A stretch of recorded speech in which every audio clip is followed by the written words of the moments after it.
देख रहे थे प्लांट ग्रोथ रेगुलेटर्स, है ना। और इसमें हम लोग 3 के बारे में देख चुके, ऑक्सिन, जिबरेलिन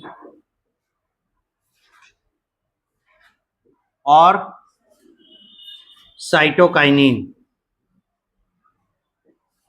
इसमें एक इंटरेस्टिंग चीज आपको दिखाई दिया होगा, ये ऑक्सिन और साइटोकाइनिन थोड़ा सा कहीं कहीं पे एक दूसरे के ऑपोजिट पे काम करता है।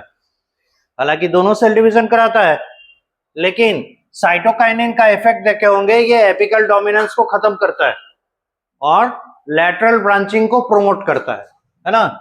और ऑक्सिन का देखे होंगे, ये एपिकल डोमिनेंस को मेंटेन करता है।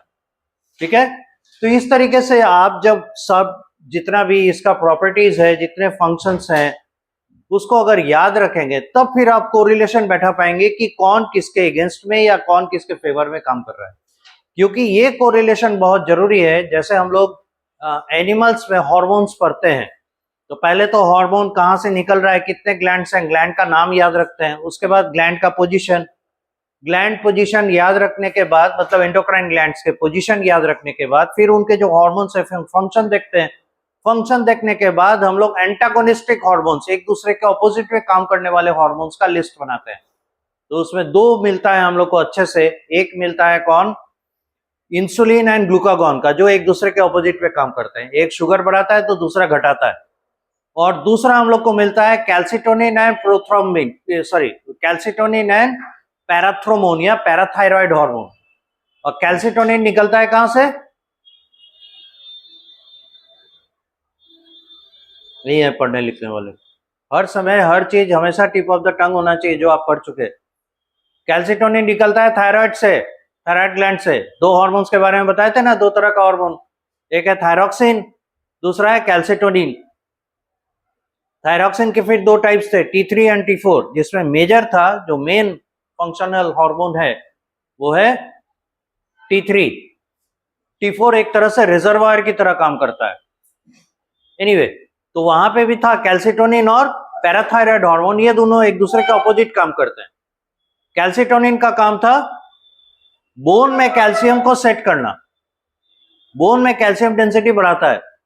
और पैराथायरॉइड हार्मोन बोन में से कैल्शियम निकाल के या कहीं और से, जैसे डाइजेस्टिव ट्रैक्ट है, वहां से कैल्शियम लेके ब्लड में कैल्शियम बढ़ाता है। इन एनी केस कहने का मतलब है पैराथायरॉइड हार्मोन ब्लड में कैल्शियम बढ़ाता है और कैल्सिटोनिन बोन में कैल्शियम बढ़ाता है। तो दोनों एक दूसरे का ऑपोजिट काम करेगा। फॉर एग्जाम्पल, जब हम डाइट में कैल्शियम नहीं लेंगे तो बिना कैल्शियम के तो हमारे बहुत सारे एक्टिविटीज रुक जाएंगे। तो वैसे स्थिति में पैराथायरॉइड हार्मोन बोन को डिसॉर्ब करेगा, यानी बोन में से कैल्शियम निकाल के ब्लड में ले आएगा।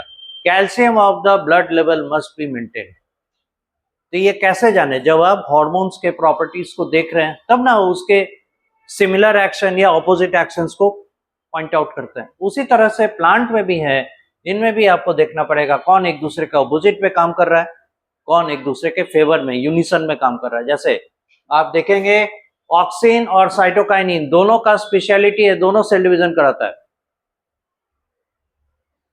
ना। एपिकल डोमिनेंस कराने का मतलब क्या है, एपिकल मेरिस्टेम में कौन रहता है, फॉर एग्जांपल शूट पे मेरिस्टेमेटिक सेल्स हैं, तो मेरिस्टेमेटिक सेल्स कैसे बढ़ेंगे, सेल डिवीजन सही ना। तो अल्टीमेटली बात क्या निकल के आ रहा है, ऑक्सिन सेल डिवीजन करा रहा है और साइटोकाइनिन तो है ही सेल डिवीजन कराने वाला, number of cells increment. Gibberellin का क्या फंक्शन आपको दिखाई दिया। इस तरीके से जब इसको याद रखेंगे तब ना इसका एनालिसिस करेंगे, तब ना क्वेश्चंस बनेंगे। तो पढ़ाते जाते हैं आप लोग उसको मेमोराइज नहीं करते हैं। इसके बाद लिक्विड हार्मोन में था हमारे पास ABA, इन शॉर्ट जिसे कहते हैं abscisic SIC, abscisic acid.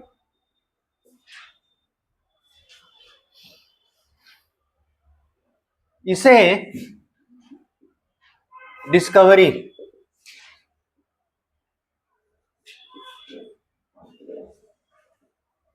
three different scientists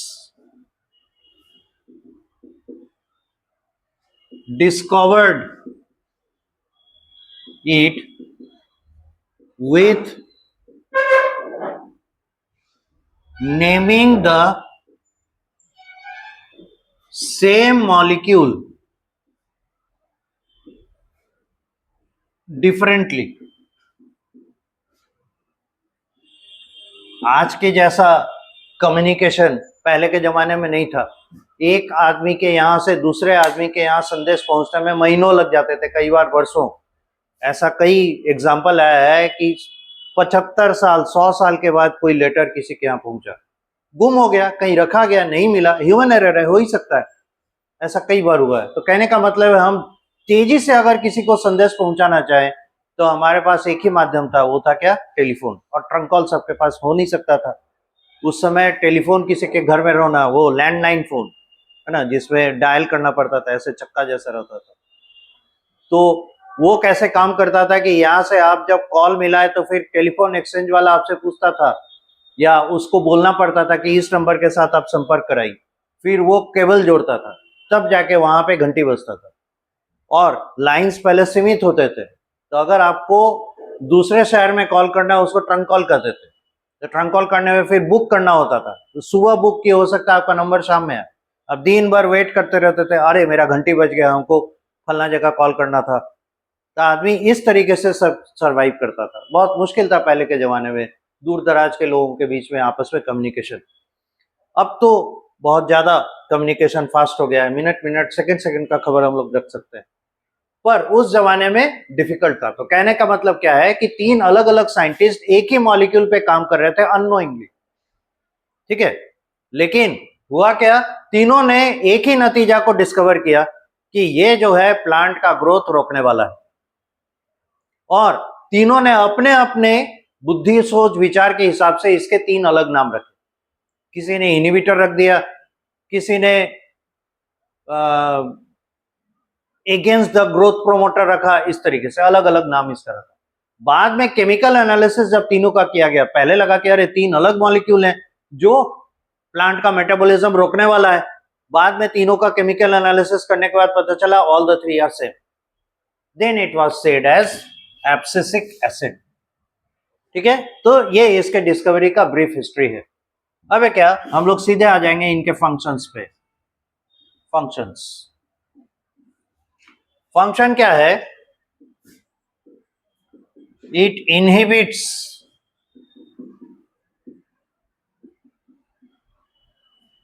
the physiological activities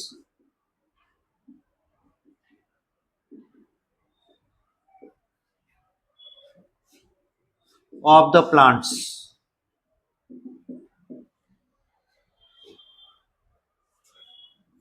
दूसरा इसका फंक्शन है, इट प्रोमोट्स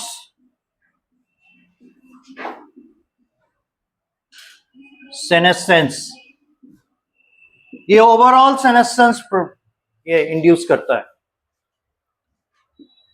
तीसरा है, it induces closure of stomata. ये स्टोमाटा बंद रखने में हेल्प करता है। और इसके वजह से क्या होता है, जब वाटर स्ट्रेस होता है, पानी की कमी, उस समय अगर स्टोमाटा ओपन रह गया, पानी की कमी है, नेचुरली टेम्परेचर क्या होगा, हाई ही होगा, है ना।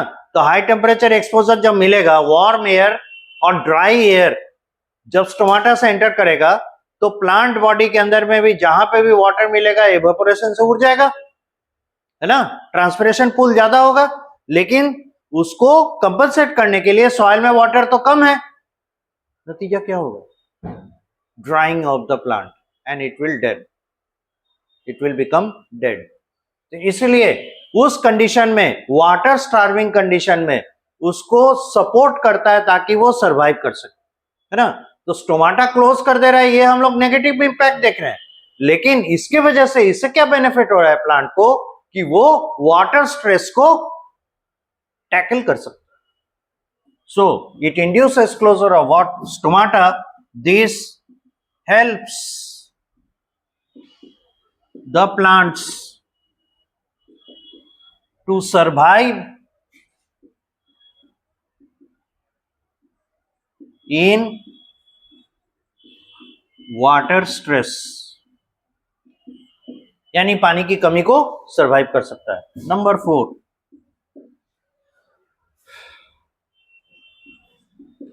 it induces seed dormancy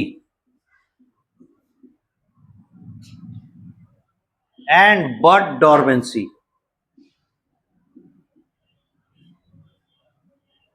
अब यहां पे समझिए, कभी सोचे हैं सीड है ना, मेटाबॉलिक एक्टिविटी अगर लगातार फास्ट करता रहता तो उसका शेल लाइफ कितना होता? पहले ही लिख रहे हैं, लिखने के लिए समय देंगे, पहले समझ लीजिए उसके बाद इसको नोट कीजिएगा। तो सीड जो है, सीड डॉर्मेंसी से मतलब क्या निकल रहा है? हम लोग देख रहे हैं अच्छा ये तो मेटाबॉलिकली डाउन होकर रह गया है ना, अपना ग्रोथ और सारा कुछ स्टॉप करके बैठा हुआ है, लेकिन इससे इसको बेनिफिट क्या मिलता है? सीड को हम क्या कहते हैं? Future plant. तो फ्यूचर प्लांट अगर लंबे समय तक सस्टेन करेगा एनवायरमेंटल कंडीशंस को, यानी the period in which it is not germinating, वो पीरियड अगर लंबा है और ये अपने अंदर फूड मटेरियल स्टोर करके रखता है। मॉर्फोलॉजी ऑफ फ्लावरिंग प्लांट जब पढ़े थे तो सीड का स्ट्रक्चर देखे है ना, उसके अंदर दो न्यूट्रिटिव टिश्यूज होते हैं, एक होता है एंडोस्पर्म, दूसरा कॉटिलिडॉन। एंडोस्पर्म तो डाइकॉट्स पहले ही हशअप कर लेते हैं, कुछ एग्जांपल्स थे जैसे कैस्टर, उसमें थोड़ा बहुत रह भी जाता है, लेकिन most of the time monocot में एंडोस्पर्म रहता है। इन एनी केस, चाहे एंडोस्पर्म हो चाहे कॉटिलिडॉन हो, ये क्या है? इसका न्यूट्रिटिव टिश्यू, और इसमें न्यूट्रिशन भरा हुआ क्यों है? ताकि इसका जो एपिकल मेरिस्टेम है, कौन सा? एम्ब्रायनिक मेरिस्टेम, आई मीन जो प्लीब्यूल है और रेडिकल है, वो तो लिविंग सेल्स हैं, उनको फूड सप्लाई करते रहना है। तो अगर ये न्यूट्रिशन लंबे समय तक इसे प्रोवाइड कर पाएगा तो ये लंबे समय तक वेट कर पाएगा कि कब इसे फेवरेबल कंडीशन मिले, मॉइस्चर मिले, ताकि ये जर्मिनेट करे। फॉर एग्जाम्पल, अगर इसका शेल लाइफ यानी सीड के फॉर्म में लिविंग रहने का टाइम 1 मंथ का है, अगर 1 महीने में इसे नहीं बोया गया, the entire seed will destroy, और सीड अगर डिस्ट्रॉय हो गया तो फ्यूचर प्लांट आएगा कैसे? इसलिए ये सीड डॉर्मेंसी करता क्या है, इसमें इंड्यूस क्या करता है? इसका मेटाबॉलिक रेट स्लो कर देता है, एक्सट्रीमली स्लो। और जानते हैं मेटाबॉलिक रेट स्लो करने का मतलब क्या है? माइटोकॉन्ड्रियल एक्टिविटी को स्लो कर देना। और माइटोकॉन्ड्रिया किस चीज का है? रिस्पॉन्सिबिलिटी लेता है रेस्पिरेशन का, एनर्जी जनरेशन का। और क्या आप सोचे एनर्जी जनरेशन कैसे होता है? रिजर्व फूड मटेरियल को बर्न करके, है ना, उसका ऑक्सीडेशन करके।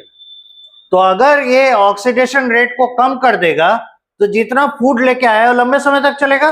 फॉर एग्जाम्पल, आर्मी मैन जब लड़ने के लिए जाते हैं तो बंकर में 6 महीने का खाना लेकर जाते हैं, फॉर एग्जाम्पल, ठीक है। अब अगर जैसे घर में आराम से परात पार के खाते हैं, डकार मार के, उस तरीके से अगर खाए तो पता चला 6 महीने का खाना 1 ही महीने में खत्म हो गया, 15 दिन में खत्म हो गया। फिर लड़ाई का तो पता नहीं कितने लंबा चलेगा, तो वो लड़ाई में गोली लगने से कम और स्टारवेशन से मर जाएगा।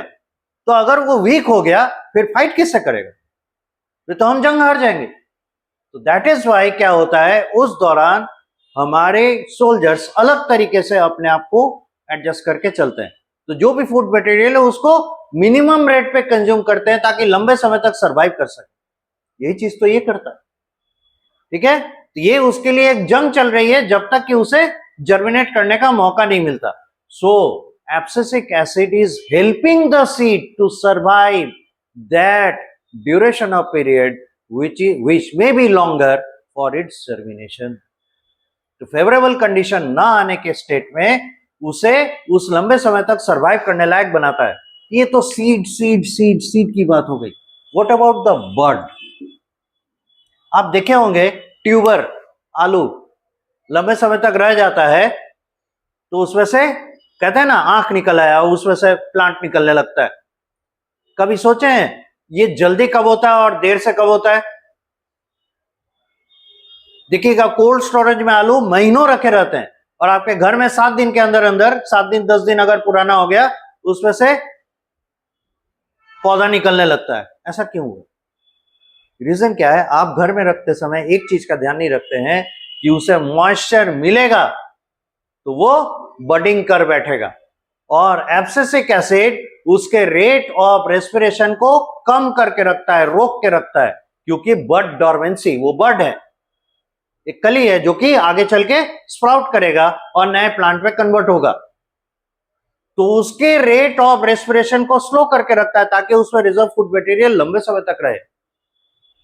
ठीक है, और जैसे सीड इसमें जर्मिनेट करता है, उनमें उनके बर्ड्स जर्मिनेट करते हैं और नया प्लांट आता है। तो जो वेजिटेटिव प्रोपगेशन का मेथड है ना, जो 10th में हम लोग देखे वेजिटेटिव प्रोपगेशन प्लांट्स में होते हैं, उसमें क्या क्या होता है, underground modification of root, stem, leaf में भी था, जैसे ब्रायोफाइलम का लीफ, उसके पत्थर चट्टा हिंदी में कहते हैं, मेडिसिनल प्लांट है, उस लीफ के कॉर्नर्स पे, लीफ मार्जिन पे बर्ड्स पाए जाते हैं छोटे छोटे, है ना, जब वो जमीन पे गिर जाता है तब मॉइस्चर लेके एक ही लीफ से कई कई प्लांट निकल के आते हैं।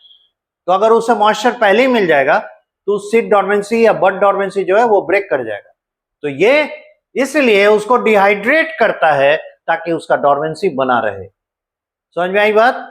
इसलिए एब्सिसिक एसिड इन दो प्रॉपर्टीज के कारण यानी स्टोमाटा क्लोजर कर सकता है, इसका बड डॉर्मेंसी और सीड डॉर्मेंसी इंड्यूस कर सकता है। तो ये क्यों कर रहा है? ताकि वो जो स्ट्रेस है फेवरेबल कंडीशन नहीं आने का, उसको सस्टेन कर सके। समझ में आई बात?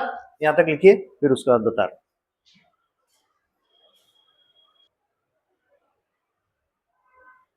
पैरा चेंज कर लीजिएगा, लिखिए द एबव प्रॉपर्टीज और फंक्शंस, द एबव प्रॉपर्टीज और functions, the above properties or functions of the abscisic acid, the above properties and functions of the abscisic acid helps the plant, as well as the helps the plant as well as the future plant, helps the plant as well as the future plant, that is seed and buds, seeds and buds to survive, seeds and buds to survive stressful conditions,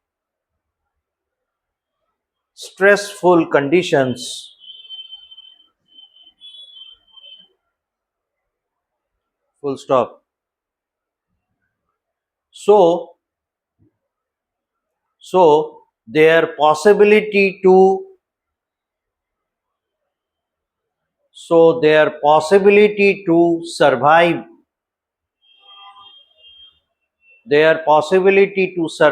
under unfavorable condition, their possibility to survive under unfavorable condition increases manifold. So their possibility to survive under unfavorable conditions increase manifolds,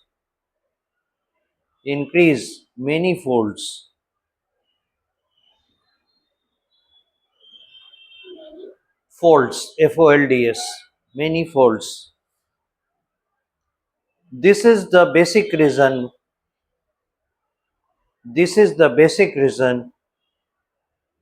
for calling abscisic acid as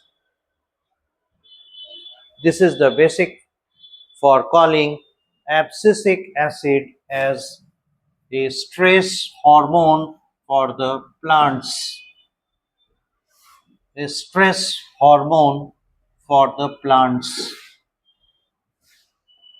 तो ये थे जितने भी liquid hormones हैं यानी liquid plant growth regulators, उनको हम लोग देखें। अब एक बच गया है, वो है गैसियस फाइटोहार्मोन या plant growth regulator. So ethylene is the one which is the gaseous plant growth regulator. Number 5, या गैसेस वाले में number 1 ethylene.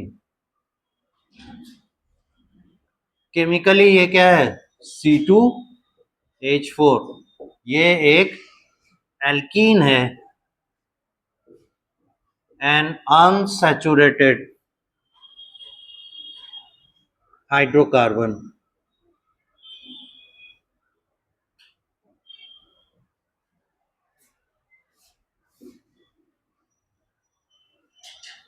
This is alkene, I mean ethylene. इस कॉर्नर पे, इस कार्बन के कॉर्नर पे एक एक कार्बन, बीच में एक double bond. This is it. अब देखिए functions. Function number 1, it induces senescence in matured and older leaves and flowers after season। या आफ्टर सीजन क्यों कहें? After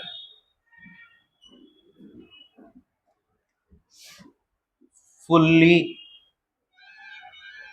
blooming.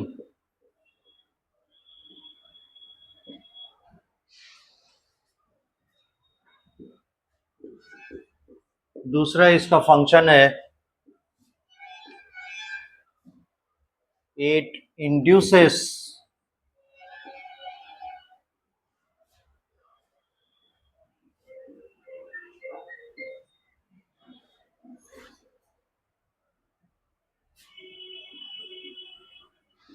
seed and bud germination।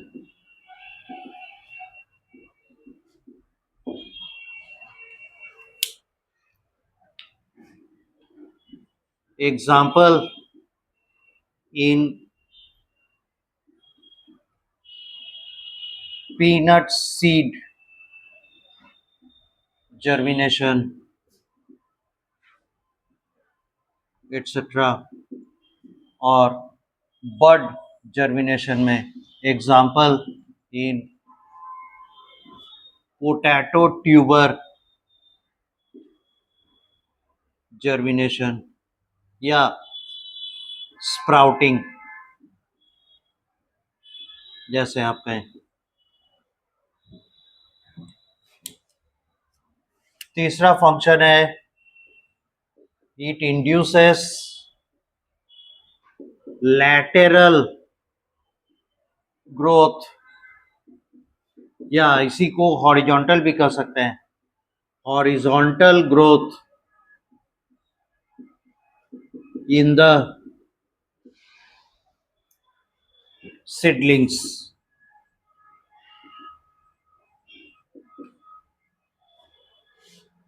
आगे की ओर जो हॉरिजॉन्टली बढ़ता है वो।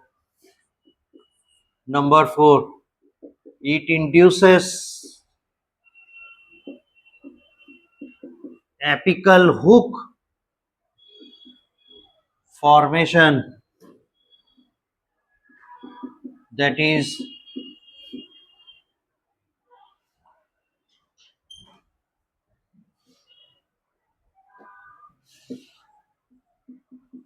epicotyle hook formation in dicots।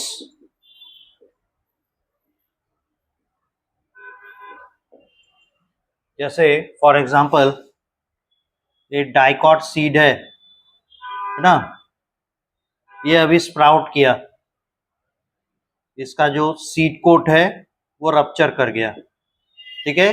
ये दोनों इसके कॉटिलिडोन्स। और देखें चना का सीड सबसे पहले जब स्प्राउट करता है, अंकुरित होता है, तो क्या निकलता है? उसका व्हाइट कलर का जो स्ट्रक्चर निकलता है, अगर उसे लंबे समय तक बढ़ने दीजिएगा, देखिएगा नीचे की ओर जाएगा और रूट बनेगा। तो पहले वही निकलता है, ठीक है। तो इस तरफ आपको कहीं मिलेगा हाइपोकोटाइल, तो नेचुरली ये बनने जा रहा है रूट। उसके बाद फिर क्या होगा, इसका कॉटिलीडॉन फिर आगे चल के ऐसे रहेगा और इसका रूट वेल फॉर्म होने लगेगा। This is hypocotyl area.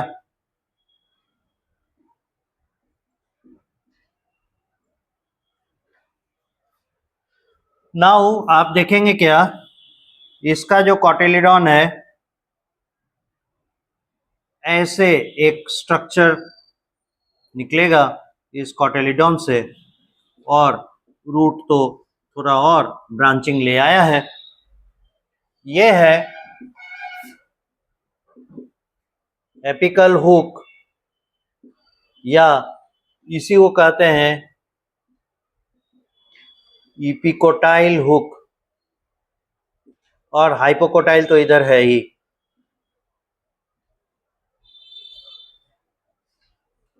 कितने लोग यहां तक की बात फॉलो किए? हाइपोकोटाइल और इपिकोटाइल क्या था बता सकते हैं अगर याद आ रहा है तो?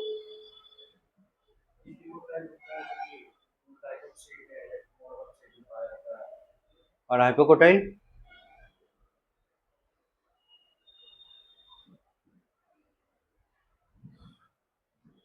अच्छा खैर, यहां तक पहले नोट कीजिए।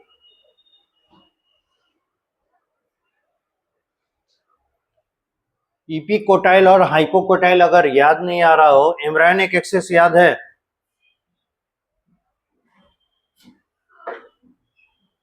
एम्ब्रायोनिक एक्सिस याद आ रहा है? जिसके एक एंड के तरफ प्लूम्यूल और दूसरे एंड के तरफ रेडिकल रहता था। ऐसे कोई सॉलिड स्ट्रक्चर उसमें नहीं होता है, लेकिन एक हाइपोथेटिकल एक्सिस हम लोग मान लेते हैं कि एक एंड पे उस एक्सिस के हमें प्लूम्यूल मिल रहे हैं तो दूसरे एंड पे रेडिकल मिल रहा है। और प्लूम्यूल को कवर करके लगता था कोलोराइजा और कोलियोप्टाइल, सॉरी, और रेडिकल को कवर करके रखता था कोलोराइजा। तो वो जो एक्सिस था उसी को हम लोग कहते थे एम्ब्रायोनिक एक्सिस। इस एम्ब्रायोनिक एक्सिस पे जहां से कॉटिलेडॉन अटैच हुआ उससे ऊपर का जगह इपिकोटाइल, और कॉटिलेडॉन जहां अटैच हुआ उससे नीचे का जगह हाइपोकोटाइल कलर, अगर नहीं याद आ रहा हो तो ये हाइपोकोटाइल क्या हो गया? ये देखिए तो कॉटिलेडॉन यहां पे है ना, तो इसे एम्ब्रायोनिक एक्सिस इस तरफ क्या होगा, इस तरफ इसका मेरिस्टेम आ गया, टिप है ना इधर, तो रूट एपिकल मेरिस्टेम इस तरफ जा रहा है, तो यहां से इस तरफ का एरिया क्या हो गया, हाइपोकोटाइल। या हाइपोकोटाइल लंबा होता जा रहा है, पर इपिकोटाइल अभी सुन ही नहीं रहा। तो इपिकोटाइल को जर्मिनेट कराने के लिए फिर क्या होगा, यहाँ पे एक नॉच, एक हुक जैसा स्ट्रक्चर डेवलप होता है, और तब जाके इपिकोटाइल डेवलप होना शुरू होता है, उसकी लंबाई बढ़ती है, और तब जाके वहां पे आपको स्टेम का एपिकल मेरिस्टेम, एसएएम जिसको कहते हैं, स्टेम एपिकल मेरिस्टेम मिलेगा, और फिर वहां पे मेरिस्टेमेटिक ग्रोथ होगा, तब जाके प्लांट का स्टेम का लंबाई बढ़ेगा। तो ये आपको समझाना था, बुक में भी डायग्राम से बढ़िया से दिखाया हुआ है कि कैसे सीड जर्मिनेट करता है। उसी पोर्शन को पॉइंट आउट कर रहे हैं। अगर बुक लिखे हैं तो खोलकर जरा देखिए, पलटिए और पन्ना पलटिए, उधर पहले के तरफ दिखा, इसको इंपॉर्टेंस नहीं दिए थे ना। दिस इज इट, समझ में आया? पहले भी बता चुके हैं, फिर बोल रहे हैं, एनसीईआरटी का एक एक लाइन, एक एक वर्ड, एक एक डायग्राम, और डायग्राम में नेमिंग, हर चीज इंपॉर्टेंट है। वो कहीं से भी क्वेश्चन पूछ सकता है, उसको लिबर्टी है।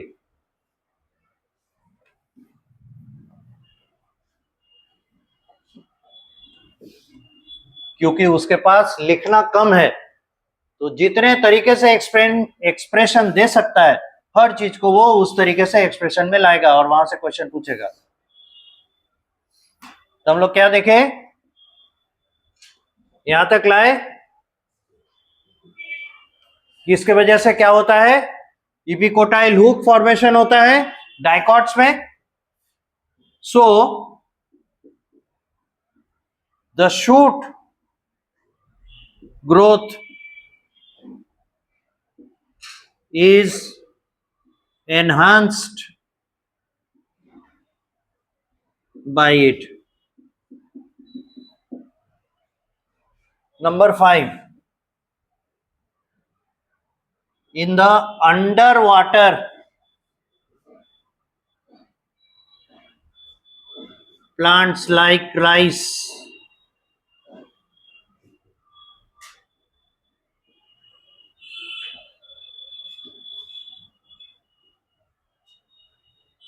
ethylene induces increase in size of internode and petiole.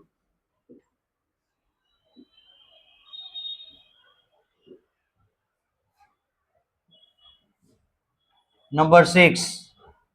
This yani C2H4 ethylene also induces increase in length of the shoot so that the shoot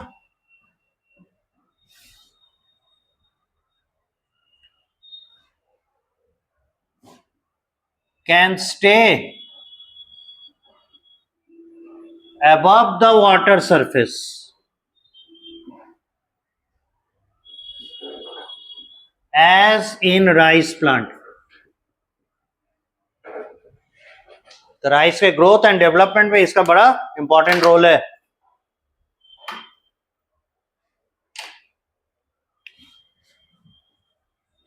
Number 6.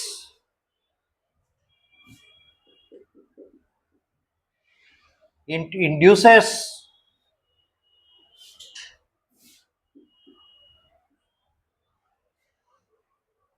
the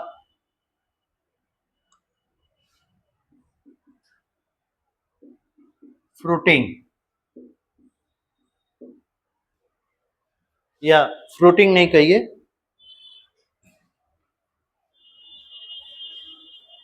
fruit ripening.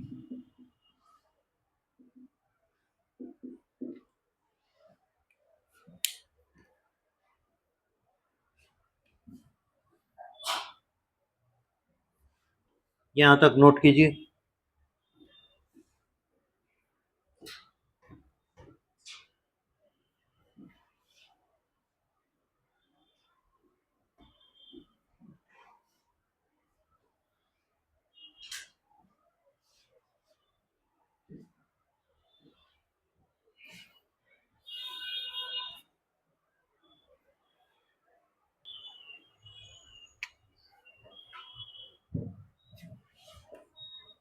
Number 7. Eat to support fruit ripening induces high rate of respiration.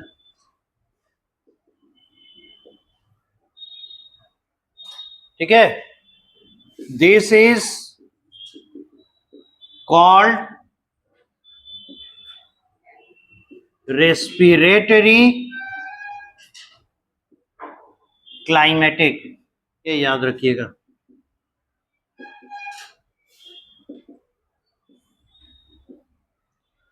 Climax term से climatic है. Climax मतलब अंत, काफी ज्यादा.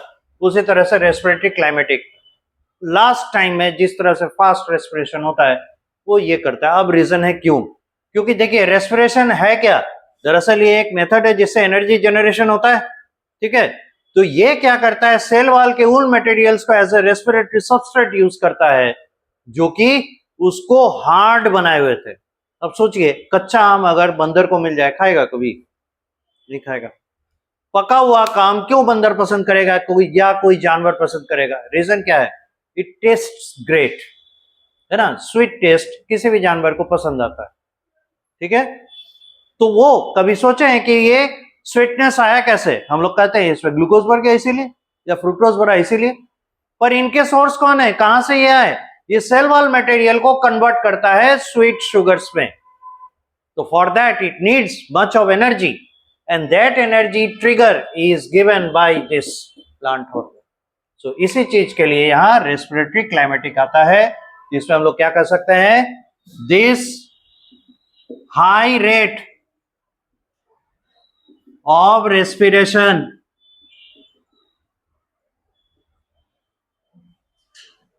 generates energy needed to convert sour and non-good taste hard cell wall materials to become soft and sugary.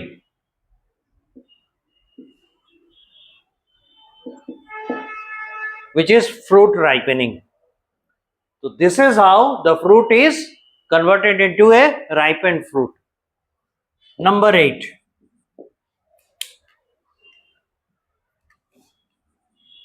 It increases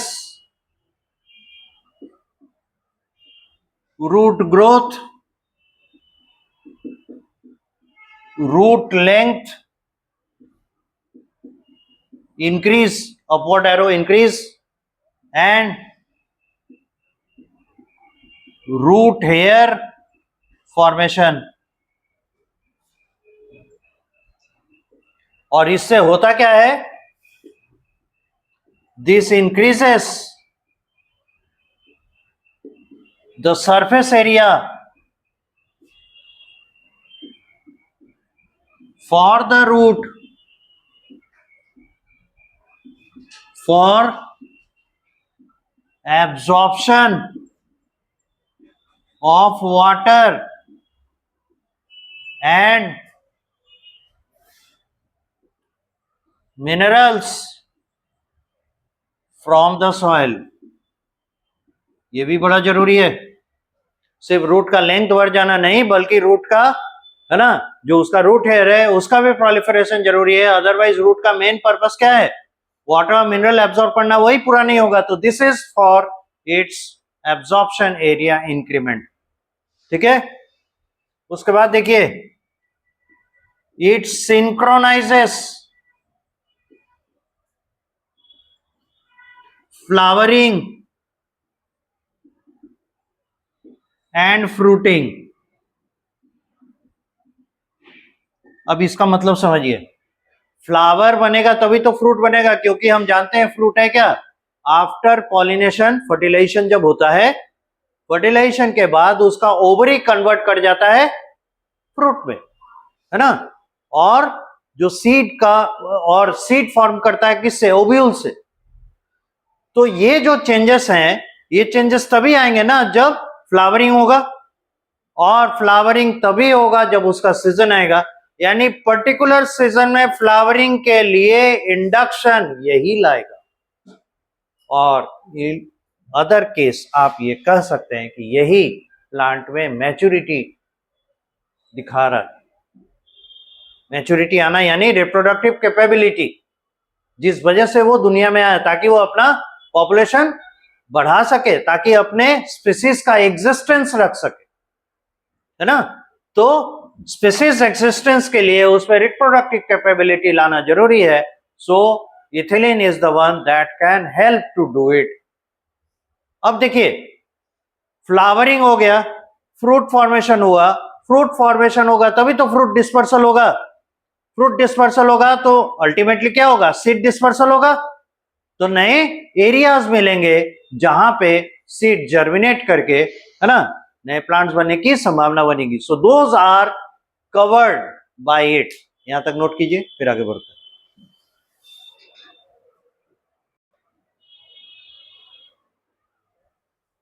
देखिए, एक synthetic material है, इसको कहते हैं इथोफोन. और इथोफोन को जब वाटर में डिसॉल्व करते हैं तो उसे इथिलीन गैस निकलता है। जैसे आप लोग देखे होंगे कैल्शियम कार्बाइड है ना, उसको जब हम वाटर में डिसॉल्व करते हैं, पानी के प्रेजेंस में रिएक्शन करता है और ये प्रोड्यूस करता है एसिटिलीन गैस। उसी तरह से ये इथिलीन गैस प्रोड्यूसर है। तो सिंथेटिक मटेरियल को इथिलीन गैस प्रोड्यूस करने के लिए यूज करके, है ना, इथिलीन के इफेक्ट्स लाए जाते हैं।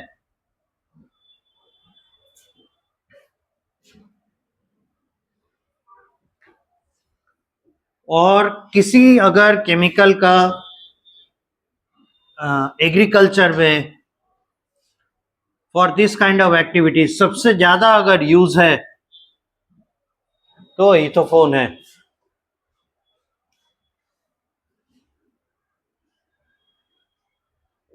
Synthetic material इथोफोन,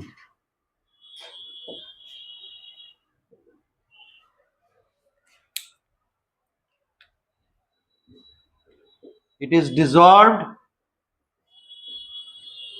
in water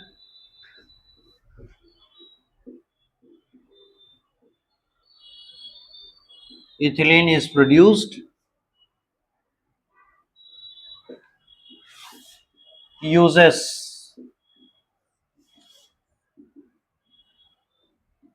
fruit ripening, as for example in tomato plant to get ripened tomato,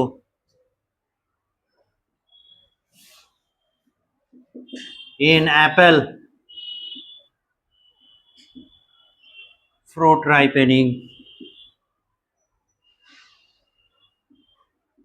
etc. और क्या करता है?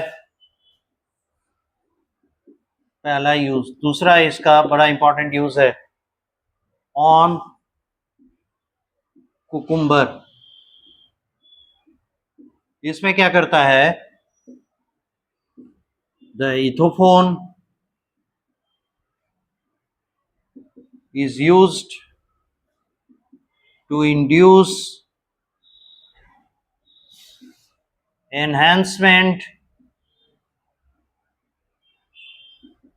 of female flower production। और जानते हैं, जैसे देखिए आम का गुठली अगर फेंक देते हैं तो उससे आम का पौधा तो निकलेगा ही, बाद में आम का पेड़ बन जाएगा। लेकिन आप देखिएगा मोस्ट ऑफ द टाइम आम के पेड़ जो गुठली से लगाए गए हैं उसमें से फल नहीं आते। फ्लावरिंग तक होगा, फल नहीं आता। उसके पीछे रीजन है फ्रूट उसी फ्लावर में बनता है जो फीमेल फ्लावर है या जिसमें गाइनोसियम प्रेजेंट है, क्योंकि ovary is required for the fruit formation. और अगर स्टेमिनेट फ्लावर होगा यानी मेल फ्लावर होगा, स्टेमिनेट पिस्टिलेट जानते हैं ना, हम लोग पढ़ चुके हैं। तो स्टेमिनेट फ्लावर अगर होगा तो उसमें ओवरी तो है नहीं, मिसिंग है, तो इसलिए उसमें क्या होगा? फ्लावरिंग तो होगा पर फ्रूट नहीं फॉर्म करेगा। इसलिए क्या होता है कि फीमेल फ्लावर का बड़ा इंपॉर्टेंस है, क्योंकि जितना फीमेल फ्लावर होगा उतना फ्रूट बनेगा फर्टिलाइजेशन के बाद। तो कुकुम्बर में उतना ही कुकुम्बर फलेगा जितना ज्यादा उसमें फीमेल फ्लावर होगा। सो दैट इज इंड्यूस्ड और enhanced by the ethephon use. तो इसका यूज क्या हो जाएगा? This increases production of cucumber.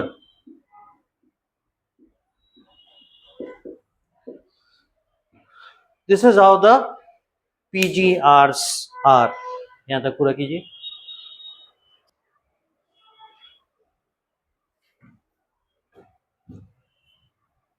हमें क्या, किसी प्लांट पे उसके डेवलपमेंट के लिए फैक्टर्स इंपॉर्टेंट होते हैं। डेवलपमेंट मतलब क्या होगा? Growth plus maturity. हम लोग क्या देखें? डेवलपमेंट बराबर ग्रोथ प्लस मैच्योरिटी, है ना।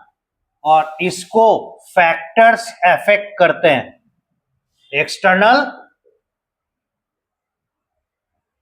और इंटरनल।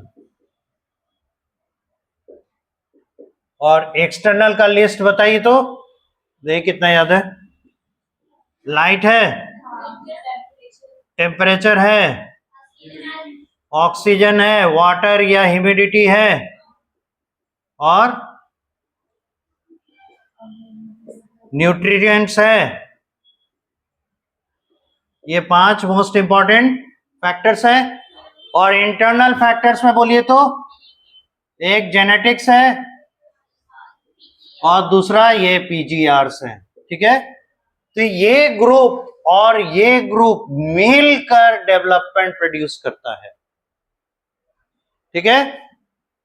इसीलिए हम लोग को प्लांट में जो एक्टिविटीज दिखते हैं किसी एक के वजह से नहीं, बल्कि सबका सम्मिलित एक्शन है, ठीक है।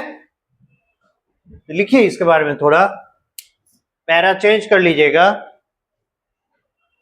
पैरा चेंज करके लिखिएगा, impact on development by the factors, impact on development by the factors in a plant.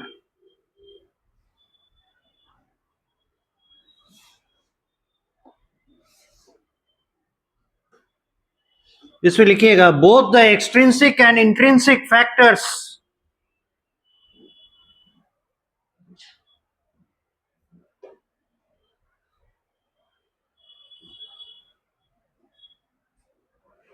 both the extrinsic and intrinsic factors combinedly combinedly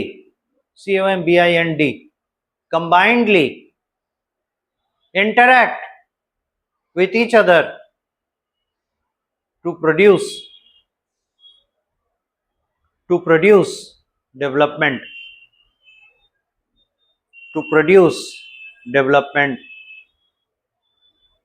especially full stop के बाद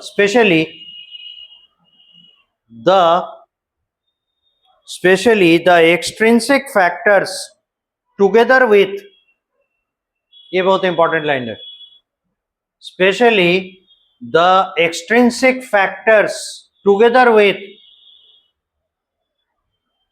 PGRS, छोटा वाला S, PGRs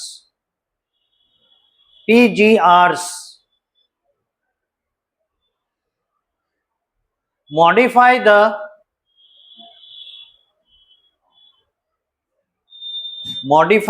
expression of the chromosomes,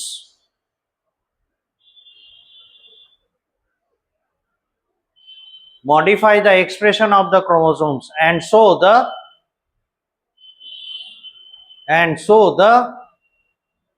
kind of stage,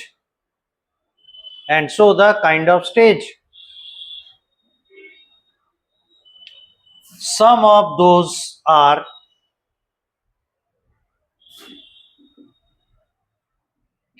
fruiting, flowering, seeding, seed dormancy, etc.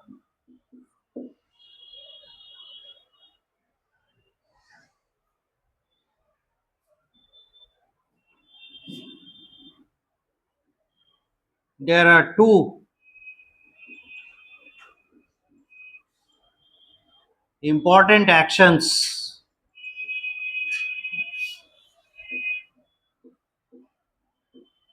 vernalization,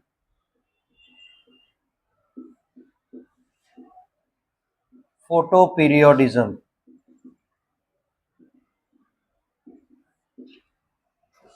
इसको समझना है। Vernalization है क्या, ये होता है effect of temperature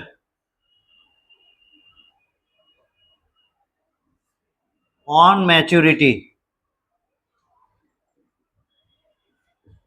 especially low temperature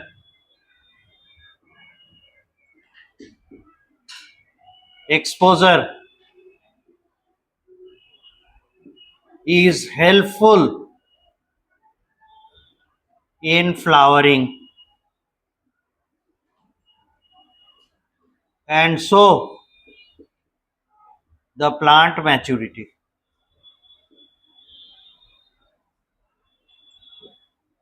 ठीक है, ये टेम्परेचर का इंपैक्ट मैच्योरिटी पे आ रहा है. अब फोटो पीरियडिज्म क्या है? The duration of light exposure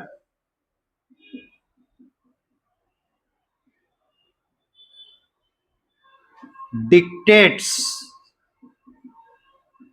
flowering, that is maturity.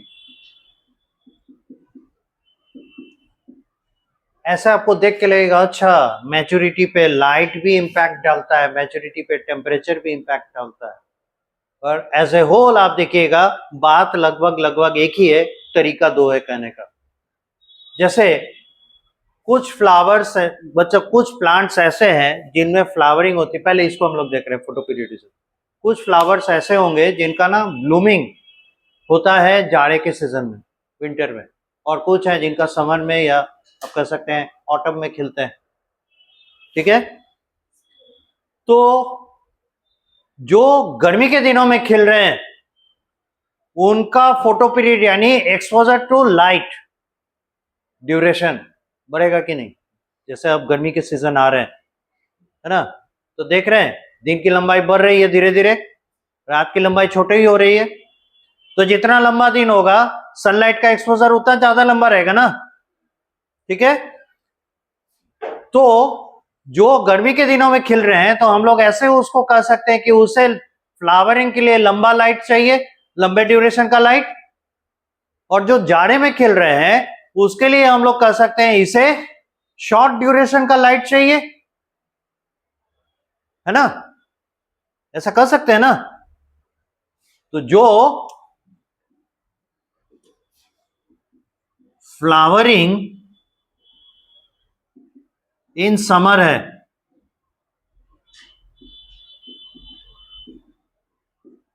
उसे हम लोग डे लॉन्ग प्लांट कर सकते हैं, क्योंकि इसे लंबे समय का लाइट एक्सपोजर चाहिए और जिसमें फ्लावरिंग इन विंटर हो रहा है उसे हम लोग डे शॉर्ट प्लांट कर सकते हैं. कर सकते हैं, इसे लाइट कम चाहिए. पर रिसर्चर्स का मानना है कि इसको उल्टे तरीके से देखिए, ये जो डे लॉन्ग प्लांट है दरअसल इसे रात छोटा चाहिए, और रात पे क्या होता है टेम्परेचर कम हो जाता है ना. तो थोड़े ड्यूरेशन के लिए इसे लो टेम्परेचर वाला माहौल चाहिए, तब जाके इसमें फ्लावरिंग होता है. और इसमें रात लंबी है तो लो टेम्परेचर का टाइम ज्यादा लंबा हो गया, तो इसे लंबे समय तक लो टेम्परेचर चाहिए तब जाके इसमें फ्लावरिंग हो रहा है. आप ऐसे इसको समझिए. ठीक है, तो डे लॉन्ग प्लांट के लिए दूसरा टर्म हम लोग कर सकते हैं शॉर्ट नाइट प्लांट्स, कह सकते हैं ना. और इसको अगर पलट दें तो लॉन्ग नाइट प्लांट्स कर सकते हैं. ये जो लाइट के ड्यूरेशन के ऊपर डिपेंड कर रहा है प्लांट्स का फ्लावरिंग, इसी को हम लोग फोटो पीरियोडिज्म कहते हैं. आई बात समझ में? अब इस फ्लो चार्ट को थोड़ा फॉलो कीजिए, बना लीजिए, उसके बाद इसमें एक दो सेंटेंस लिखेंगे, फिर वर्नलाइजेशन की हो जाएगी। अब देखिए दूसरा टर्म है वर्नलाइजेशन। इसके लिए हम लोग क्या देखते हैं कि टेम्परेचर का इंपॉर्टेंस आता है प्लांट के मैच्योरिटी पे, ठीक है, और ये बता रहा है कि जनरली लो टेम्परेचर का जरूरत होता है फ्लावरिंग के लिए। इसलिए देखिएगा जितने क्या कहते हैं फ्लावर का जो सीजन आता है most of the time winter में या टेम्परेचर कम रहता है, उसी समय रंग बिरंगे फूल ज्यादातर खिलते हैं। गर्मी के सीजन में कहाँ दिखते हैं आप उतना ज्यादा फूल खिलता है, जाड़े के सीजन में ज्यादा फूल खिलता हुआ दिखते हैं। तो ये एक इंडिकेशन है कि देखिए ज्यादातर लो टेम्परेचर ज्यादा बेटर होता है फ्लावरिंग के लिए, या फ्लावरिंग फॉलो अप होता है लो टेम्परेचर, ठीक है। अब इसका एक इंपैक्ट दिखता है कैसे, किस पे, एग्जाम्पल लिया गया है winter and autumn, sorry spring variety of wheat. एक एग्जाम्पल लिया है कैसे ये इंपैक्ट डालता है वो देखिए, और इसका जानकारी अगर हमें है तो हमें एग्रीकल्चर में बेनिफिट कैसे होगा वो देखिए। कहता है क्या, व्हीट का दो वैरायटी होता है, एक होता है विंटर वैरायटी और एक होता है स्प्रिंग वैरायटी। विंटर कहने का मतलब हो गया कि व्हीट विंटर जो होगा इसको सो किया जाना चाहिए, सो यानी बीज का बुआई, सोइंग ऑफ सीड होना चाहिए इन ऑटम। ऑटम कब हुआ, बरसात के ठीक बाद वाला, यानी फ्रॉम सितंबर टू नवंबर, ये ऑटम आ गया। और उसके बाद क्या आएगा, विंटर। ये रहेगा कब से कब तक, दिसंबर टू फरवरी, दिसंबर टू फरवरी या जनवरी बेटर होगा, फरवरी कुछ हद तक। और स्प्रिंग जो होता है ये सीजन होता है कब से कब तक, बिफोर रेनी, यानी मार्च टू हाँ मई कर सकते हैं, मई और जून।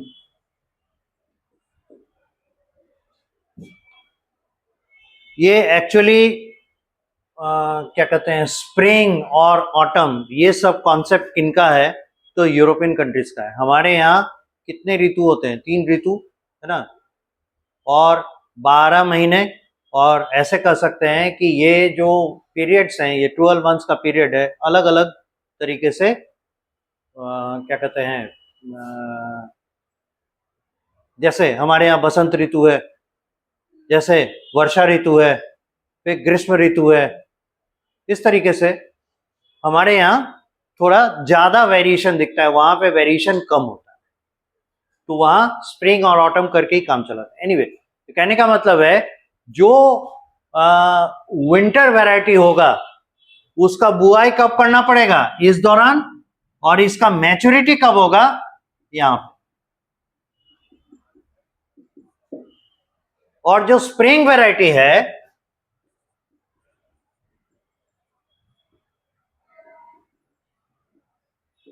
इस स्प्रिंग वैरायटी का सोइंग कब करना होगा, sowing in the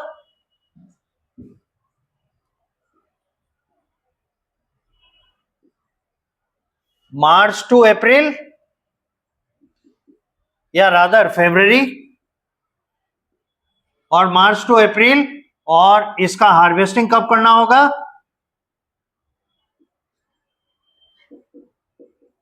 before raining.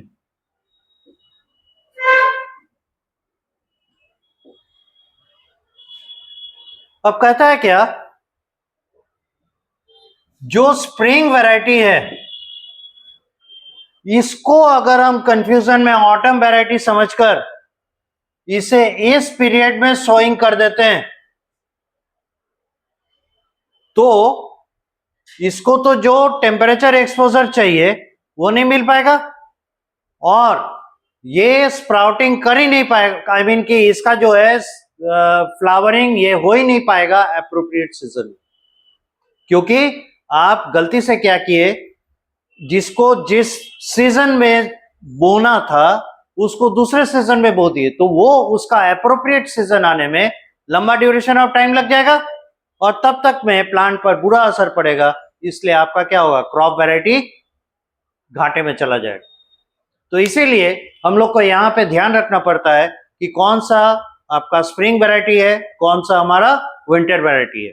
अगर विंटर वैरायटी है तो उसको बुआई किया जाएगा ऑटम में, ताकि मैच्योरिटी का टाइम 2 से 3 महीने का होता है ना, और विंटर आ जाए तो उस समय वो मैच्योर कर जाएगा। और जो आपका स्प्रिंग वैरायटी है उसे हम लोग विंटर के बाद शो करते हैं, ताकि बिफोर रेनी सीजन उसका हार्वेस्टिंग कर सके। ठीक है, तो इस तरीके से कहता है कि वर्नलाइजेशन जो है ये हालांकि है टेम्परेचर डिपेंडेंट, लेकिन इसका ध्यान रखना हमारे लिए इसलिए जरूरी है क्योंकि ये एग्रीकल्चर पे बहुत असर डालता है। इसी तरीके से बहुत सारे प्लांट्स हैं जो बाई एनियल कहलाते हैं। बाई एनियल कहने का मतलब है 2 सीजन जिंदा रहते हैं, एक सीजन में ग्रो करते हैं, दूसरे सीजन में मैच्योरिटी शो करते हैं। ठीक है, तो अगर जिस सीजन में मैच्योरिटी होना है उस सीजन में उसका बुआई कर दिए तब प्लांट वेस्ट हो जाएगा। तो इसीलिए बोलता है जो आपका प्लांट है उस पर टेम्परेचर का इंपैक्ट, उस पर लाइट का इंपैक्ट आप पहले से समझ के रखिए, ताकि आपको एग्रीकल्चर में परेशानी नहीं हो। क्योंकि ये जो क्रॉपिंग हम लोग देख रहे हैं फॉर व्हाट, फॉर एग्रीकल्चर, और एग्रीकल्चर इज अ बिजनेस, है ना। इसमें घाटे का सौदा अगर करेंगे तो किसान लॉस में जाएगा, और ये एक प्रोफेशन है, तो कोई भी प्रोफेशनल ब्रीडर क्यों लॉस उठाएगा। सो दैट इज वाई इन सारी चीजों का ज्यादा ध्यान रखना हमारे लिए इंपॉर्टेंट होता है। अब इसको नोट कीजिए, दैट विल बी एनफ।